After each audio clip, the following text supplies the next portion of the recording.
दोस्तों ये अगर आप देख सकेंगे वो प्राइम मिनिस्टर मोदी का जो मोटरकेड है, ये बिल्कुल एक लॉन है व्हाइट हाउस के सामने। अमेरिका के प्रेसिडेंट हैं जो बाइडेन साहब, वो उनको स्टेट डिनर दे रहे हैं। He is going to be given a state dinner, which is very important.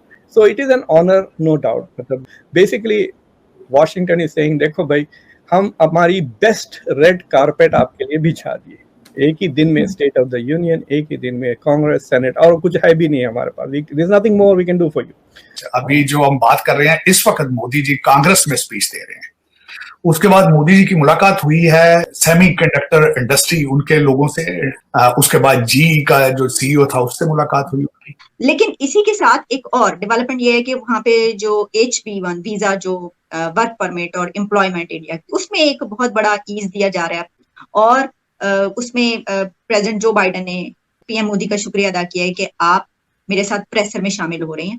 लेकिन जी ये जो कुछ इंडिया हासिल करने जा रहा है उसमें तो ये महज एक वो जो टिप ऑफ द आइसबर्ग जिसको आप कहते हैं वो भी नहीं है। ये जो अभी प्राइम मिनिस्टर मोदी का जो विजिट है, अगर इसको देखूं लार्जली तो अमेरिका के अंदर इस वक्त सिर्फ इंडिया हो रहा है, विच इज अ फैक्ट। लेकिन it's a wonderful event. Bharat has gone to the maximum level where जहां कभी इजराइल की पोजीशन होती थी आज वही।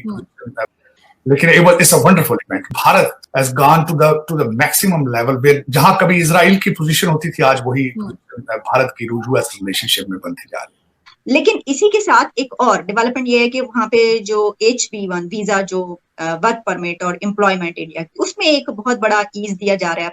और उसमें प्रेसिडेंट जो बाइडेन ने पीएम मोदी का शुक्रिया अदा किया है कि आप मेरे साथ प्रेसर में शामिल हो रहे हैं। तो सर, आप ये जो सारा एक माहौल बना हुआ है वहां पर, तो इसमें वहां के कारोबारी लोग ये करना चाहते हैं कि जी हमारा बिजनेस जो है वो इंडिया में शुरू। क्या आप भी ऐसे ही समझते हैं कि बहुत दिलचस्पी है खास तौर पर इस उसमें?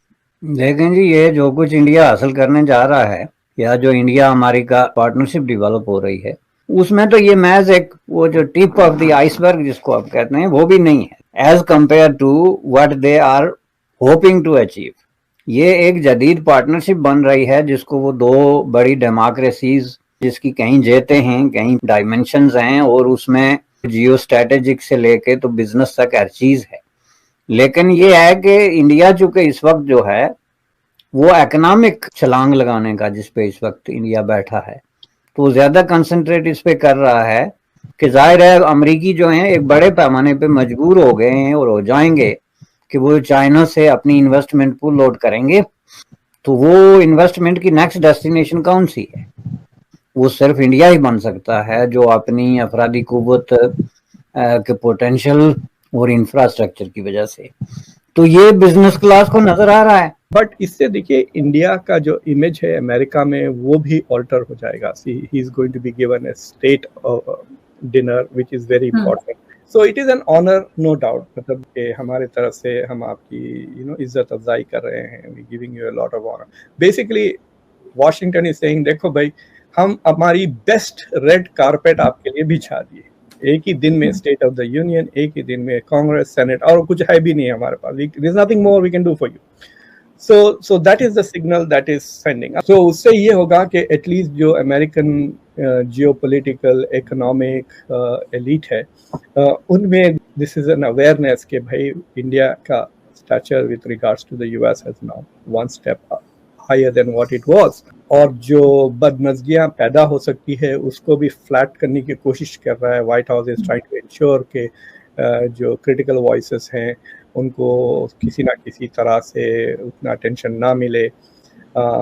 अस्मा खालिद का सवाल what about India democratic backsliding के बारे में उसने पूछा था, तो जो कर्बी थे ही responded by saying go to Delhi and see India की डेमोक्रेसी कितनी वाइब्रेंट है। But the thing is that it puts Narendra Modi in the club with Winston Churchill and Nelson Mandela, who are the only two. मेरे ख्याल से Nelson Mandela was not head of state, so only two heads of state. I think एक lecture he